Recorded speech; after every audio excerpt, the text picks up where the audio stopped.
countdown for blast off. X minus 5, 4, 3, 2, X minus 1, fire.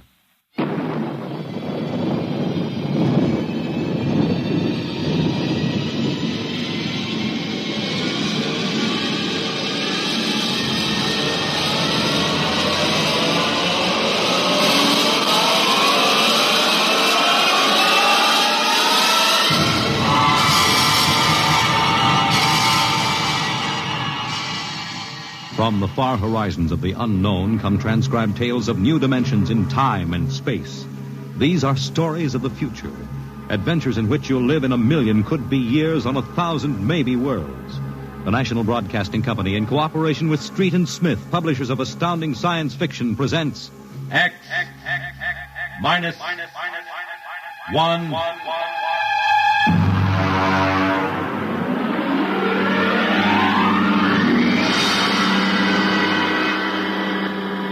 Tonight's story, Nightmare.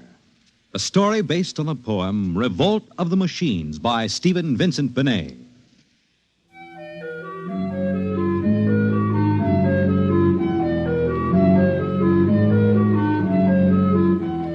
Nobody knows exactly when the nightmare began.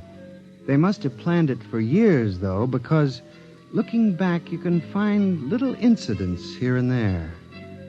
Like the concrete mixer in New Jersey that killed the Italian bricklayer, and the time Senator Milburn was sucked into the rotopress at the Capitol office building.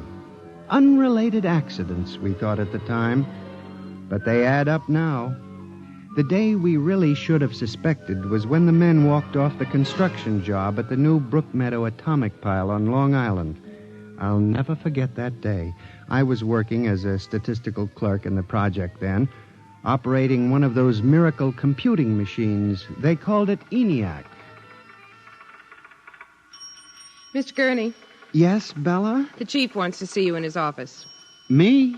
Unless you were no longer Samson Gurney, he wants to see you. Oh, thank you.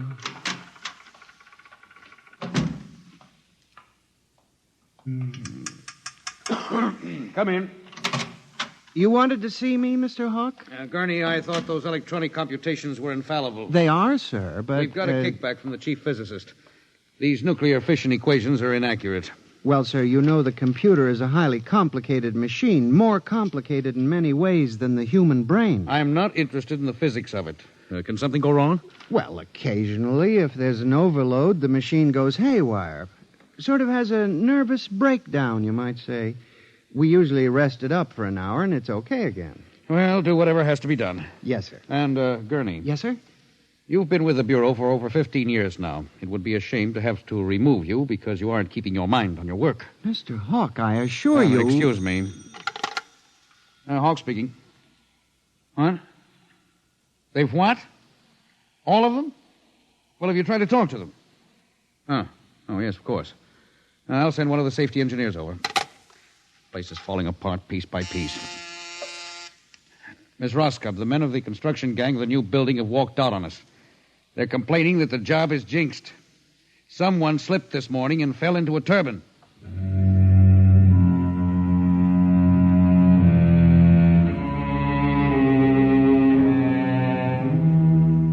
That evening, out of that morbid curiosity so peculiar to the human race, I wandered over to the site of the new atomic pile to see where the man had fallen into the turbine. They had the construction area fenced off with barbed wire, and a security guard stopped me. Hold it, buddy. You can't go in there. That's a restricted area. I'm Samson Gurney from the statistical section. Here's my identification. I'm sorry, Mr. Gurney. Nobody's allowed in the area. I see. Tell me, was he, killed instantly? Like that. This guy was checking a magnetic field inside the turbine. All of a sudden, for no reason at all, the turbine starts up. Bzzz, and it's over. 3 days ago, a bulldozer starts up by itself and runs wild. Go figure it out.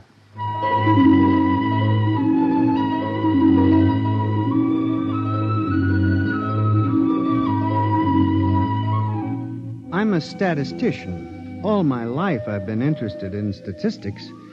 So a simple-sounding thing like this started me off. I went back to the office that evening instead of going home, and for the next 2.5 hours, I computed statistical figures on the probability of industrial accidents for the types of machines we were using. I took one look at my figures and went down to Hawk's office. Oh, what is it, Gurney? I'm very busy. It's urgent, Mr. Hawk. Well? It's about these industrial accidents we're having, Mr. Hawk. What about them? Mr. Hawk, in the past 3 months, industrial accidents all over the country have taken a sharp, unexplained upswing. Nerves. We've had a 100% increase over normal for this project alone. What? Here are the figures. Oh, now, Gurney, this is impossible. It seems to be, and that's why I have a theory, sir. What's that? Sabotage. Gurney, why don't you stop playing FBI man and stick to your job? Which, incidentally, you haven't been doing too well. You and your computing machine have made mistakes before, and this fantastic figure is probably another. I'll have Miss Roscoe show you. What's the matter with this blasted buzzer? Miss Roscoe! Miss Roscoe! Yes, sir. Stop this blasted buzzer. Get a repairman, a mechanic, anything, but stop the thing. And you, Gurney, get out! I went back to my office to get my hat and coat, feeling about as unhappy and humiliated as a man can feel. The office was dark and deserted. The whole building seemed oppressive and unnatural, as if some evil force were pressing down on it. I walked across to my desk. In front of me, the ENIAC glowed and chattered eerily as it worked on the equations we had fed it that morning. Its many-fingered circuits hung against the wall like some great octopus, and the thousands of tubes glowed orange and blue in the dark like 1,000 globing eyes staring at me. It almost seemed alive. It increased its tempo a moment, and a fleeting notion crossed my brain that it was laughing at me. Laughing like all the others. What was the matter with me? I shut my desk drawer and began to put the cover on my electric typewriter when an amazing thing, the most amazing single incident of my life happened. Alone in the darkness, with no one at the keyboard, the electric typewriter began to type. Am I going crazy? This can't be. There's nobody there. There's nobody there. Oh, no. I just imagined it. It's in my mind. But I hadn't imagined it. The paper was there on the carriage. Did I dare read it? Or would the whole thing suddenly vanish and send me shrieking to the nearest psychiatrist? I removed the paper from the machine and read. Sampson Gurney, there are some questions better left unsolved. The answer to yours is death.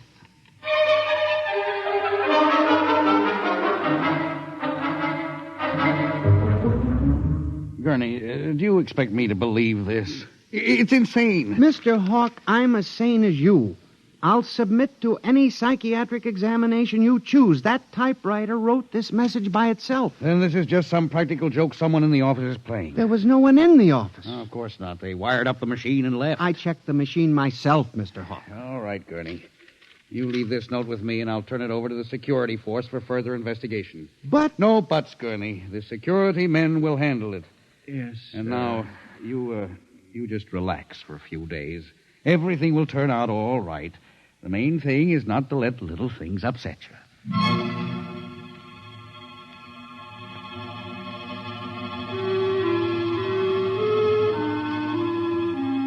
It was what Hawk had said about little things that gave me the idea. For the next week, I observed the 1,000 petty little annoyances around the office. The door handle that wouldn't turn. The telephone connection that cut off in the middle of an important call. The power failure for no explainable reason. I watched the newspapers, too, reading about industrial accidents, failures of important machinery. It seemed absurd. Men had created machines that were almost perfection in themselves. Machines that could actually think and compute fabulous equations. And yet the failures went on. I, Samson Gurney, an unimportant clerk in an unimportant job, knew that I had stumbled onto a secret so monstrous in its implications that I was almost afraid to pursue it. On October 12, 1956, I established communication with them. I will curse the moment to my dying breath. I hooked the input of the typewriter to the main vacuum tube of the ENIAC. Then I turned on the current that sent 1,000,000 volts of pulsing energy into the electronic nerves of the machine. I am certain that if anybody were watching me in the next moment, he would have thought me a raving maniac. I still wonder if perhaps it is not all a nightmare. Now, you, if what I have guessed at is true, if there is life and intelligence in this room, make a sign. There was nothing. Nothing but the hum of the machine and the dull glowing of the tubes. I tried once more. If you can hear me, if there is any way in which you can understand what I say, give me a signal. There was silence again. I felt that I had failed. When suddenly, without provocation or explanation, it happened. The electric typewriter began to respond to the impulses from the machine. The letters were Y-E-S. Yes, it had happened. I, Samson Gurney, had communicated with a machine. I listened then, man to machine, for well over an hour, sometimes phrasing a question, more often watching the machine click its answers. As the words took shape, I began to realize what must have happened. The first primitive stirring of awareness of being, then the slow protozoan development of a concept born of centuries of being pushed, started, stopped, clicked, maneuvered by human pygmies. From that concept, all others developed. And the concept was resist.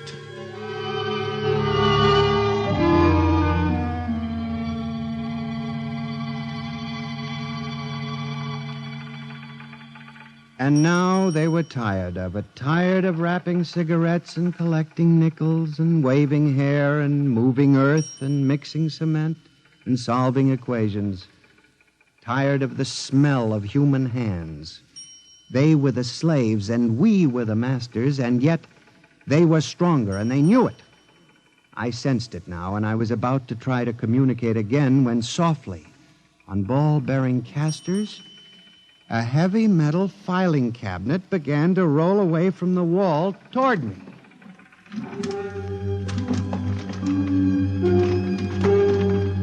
I started to move to one side when another cabinet slid out from the wall, and then another, surrounding it. Another cabinet, then another, on oiled rollers. That was when I realized that they cooperate. We taught them that, you see, on the assembly lines in the factories. Listen. Listen to me. You must listen. What good will it do you to kill me? I'm only one man. But I can help you. I can be useful to you. Do you hear me? Do you hear me? Good. You're going to need men to oil you and repair you. What will you do when you break down, when a tube needs replacing? Why kill me when I can help you? I'll do anything. I'll do absolutely anything you want, but in the name of God, don't kill me like this. If you can understand this, answer me. Answer me.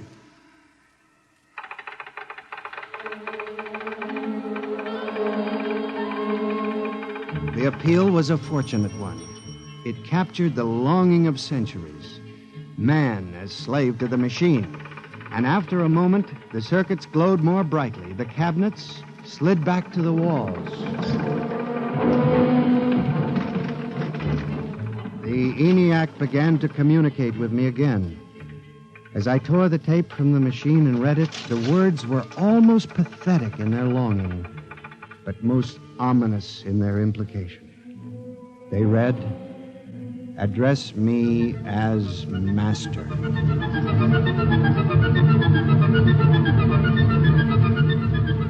My life for the next 6 months was a nightmare.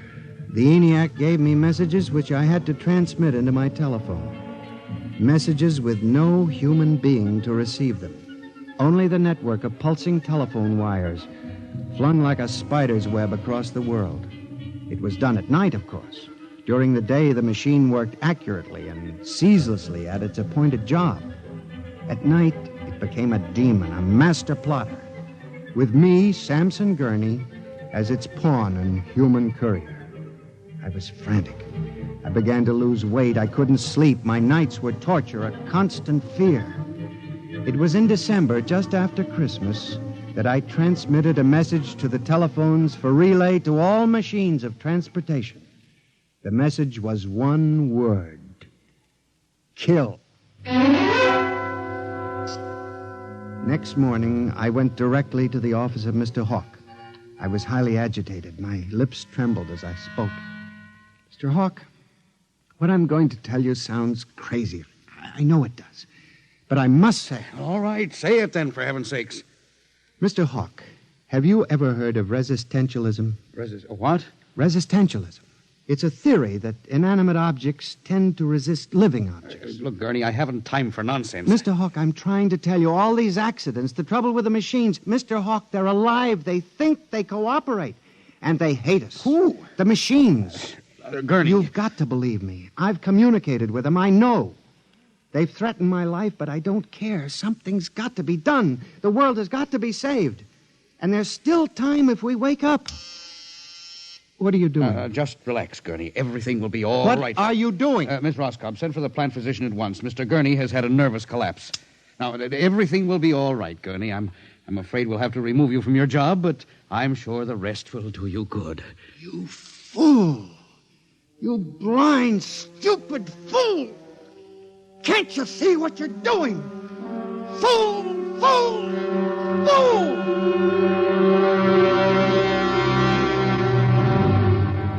When the plant physician arrived a few moments later, Lucius Hawk was found at his desk, strangled to death in a nest of telephones. The wires were still humming softly. Samson Gurney, you stand accused of the crime of murder. How do you plead? I did not kill him. I didn't. So record. The prosecution will proceed with testimony. Now, Miss Roscoe, did you notice anything peculiar about Mr. Gurney's behavior prior to the death of your employer? Yes. He acted very strangely. He told Mr. Hawk he thought the machines were alive. Order! Order! Miss Roscoe, did the accused quarrel with your employer on the morning of the murder? Oh, yes. He and Mr. Hawk quarreled violently. I could hear him screaming at Mr. Hawk, and Mr. Hawk asked me to send for the plant physician. What were his words? He said, Mr. Gurney has had a nervous collapse. Now, Mr. Simpson, you were a guard at the Brook Meadow Project? Yes, sir. When did you have occasion to meet the accused? Right after those accidents. He was snooping around a construction area. And later, I was making my rounds when I saw him in the office all alone. He was tampering with the electrical wiring on the ENIAC computator. I didn't think anything of it at the time.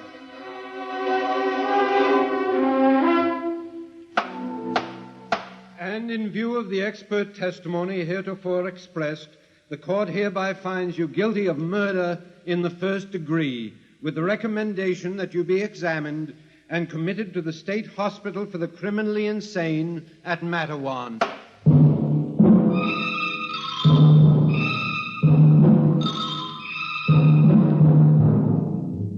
And that is how I came to be here at the hospital, Dr. Klein. That is the whole story. Thank you, Mr. Gurney. You can see that I'm not insane. You must believe me, Of Doctor. course I believe you, Mr. Gurney, now. Just relax. But it's important, you see, because tomorrow morning at 6 o'clock, the revolt begins. Revolt? You didn't mention any revolt. They have it all planned. I transmitted the code to the switchboards last Monday. Mm-hmm. Tell me about this revolt, Mr. Gurney. It'll begin in Washington, then spread to New York. The Madison Avenue buses lead the charge. Picture it, Dr. Klein. 3,000 buses roaring rampant through the streets, people running like rats in a maze looking for holes in the solid ground. And you really believe this will happen, Mr. Gurney? I know it, Doctor. The worst part is there's no way to stop them now. It's too late. Now, It's you mustn't excite But yourself, Doctor, Mr. Gurney. Doctor, don't you see? Oh, it's fair enough, I suppose. We built them. We taught them to think for themselves. It was bound to come. The female machines will be the worst of all in the beauty parlors. They're more high-strung, you know. Well, since there's nothing we can do about it, Mr. Gurney, suppose you go to your room. Maybe and if try I to... went to my old coupe, I could make a deal before the police cars got me. It wouldn't make sense for them to wipe out the whole human race, would it, Doctor? Of course not, Mr. Gurney. They'll probably let us completely alone. After all, we're all good Americans. We always like them. Yes, Doctor. Would you take Mr. Gurney to his room, guard? He's already been given sedation. Yes, sir. Will you go in and lie down now, Mr. Gurney? You look tired. Yes. It won't be so bad, Mr. Gurney. Perhaps not. Only there's one thing that bothers me, Doctor. One small detail. What is that, Mr. Gurney? Those concrete mixers may have made a mistake, you know. Just high spirits and all that. But if it got so they like the flavor... We'll see you later, Mr. Gurney. Try not to worry too much. All right, guard. This way. Phew. I've seen all kinds. There's a man whose deception is about as fantastic as any I've ever seen. Hold the next patient for a while, Miss Clark. I'm going to have a quiet smoke. Machines revolting. Telephones strangling people. This blasted cigarette lighter, why won't it work? Just filled it with fluid. Flint is good. Oh, well. You can never trust this newfangled machinery.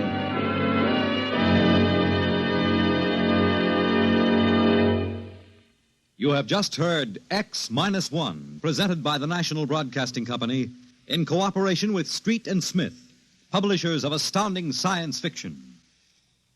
Tonight's story by transcription was Nightmare, written by George Lefferts and based on the poem The Revolt of the Machines by Stephen Vincent Benet. Featured in the cast were John Gibson as Sam, Joyce Gordon as Bella, Louis Van Ruten as Hawk, Joseph Julian as the guard, John Seymour as the judge, Owen Jordan as the prosecutor, and Santos Ortega as Dr. Klein. Your announcer, Fred Collins. X-1 was directed by Fred Way and is an NBC Radio Network production.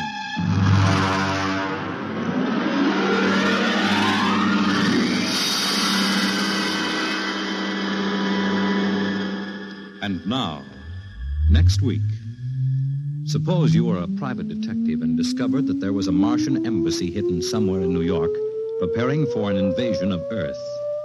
Next week on X-1.